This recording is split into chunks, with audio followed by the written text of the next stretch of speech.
কম একটু নেবেন, কেন একটু শিক্ষাগত যোগ্যতা কম আছে তো, কোথায় কী বলতে হয় তাও জানে না, মানে কখন মারছে, কখন ধরছে, কখন কী কথা বলছে, ঠিক আছে না, ওসব আমি ওকে ধরি না। ওকে বাচ্চা ছেলের মতো লালিপাপ খেয়ে নিয়ে ওকে ঘুরতে বলুন, লালিপাপ খেয়ে ঘুরবে, ওসব কথাবার্তা আর কোনো প্রশ্নের উত্তর দিই না। যার প্রশ্নের উত্তর দেবে নরেন্দ্র মোদী বললে তার প্রশ্নের উত্তরটা দেবো। ও দিলীপ রাহুল ফাউল এসব মুকুলের প্রশ্নের উত্তর আমরা দেবো না। এগুলো ধর্তব্যের মধ্যে ধরি না। এরা নভেম্বরের মাসের মধ্যে কোথায় থাকে? নভেম্বরের 31 তারিখের পরে এরা কোথায় থাকে? কোন চিলেকোটার চালের পেয়ে যাবে ওরা?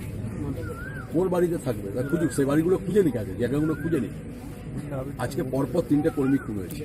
হুগলিতে একটা মারা গেছে, পূর্ব মিদনাপুর একটা মারা গেছে, সত্যজিতের। 3টে পরপর কর্মী খুন হলো। চুপ করে বসে আছি, নিশ্চুপ হয়ে আমরা বসে আছি।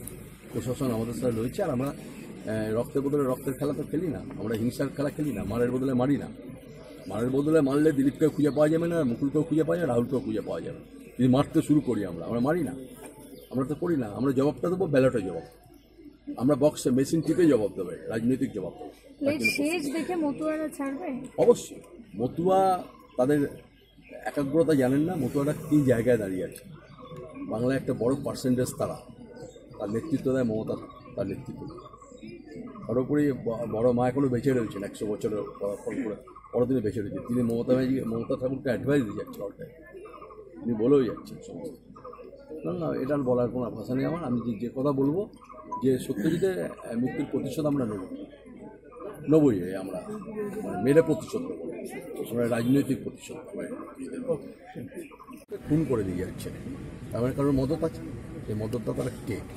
কিছু পাওয়া গেছে? তার নাম একজনের নাম তো দিয়েছেন আপনারা এফআইআর। আমরা তো বলছি এই জেলারই এসে মাতব্বরি করতেন এক সময়, আমাদের দল থেকে খেয়েছেন, নিজে ভোগ করেছেন, সব কিছু নিয়েছেন, দল থেকে বেরিয়ে চলে গেছেন। তার গদ্দার, আমি তার নামটা উচ্চারণ করতে লজ্জা লাগে, গদ্দার রায় বলুন, মুকুলের বদলে গদ্দার বলুন, আর তারপরে রায়টা যোগ করুন। মতুয়া মহাসংঘ প্রতিবাদটা কিভাবে করবে? মতুয়া মহাসংঘ প্রতিবাদ করবে, ওরা আজকে ট্রেন অবরোধ দিয়ে তো প্রতিবাদ করেছে। কালকে মাধ্যমিক পরীক্ষা বলে ওরা আজকে করতে চেয়েছে ট্রেন অবরোধ।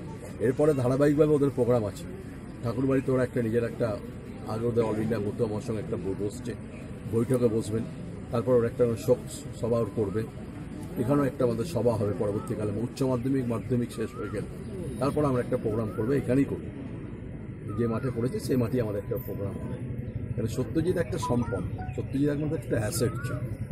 সত্যজিৎ যেমন তৃণমূল কংগ্রেসের সম্পদ, সত্যজিৎ মতুয়া মহাসংঘের একটা সম্পদ ছিল। ওর ক্ষতি, ব্যাপক ক্ষতি আছে। এই ক্ষতি পূরণ করতে পারবো কিনা জানি না, তবে চেষ্টা করবো আমরা পূরণ করার জন্য। একটা বিষয় সেটা হচ্ছে যে দিলীপ ঘোষ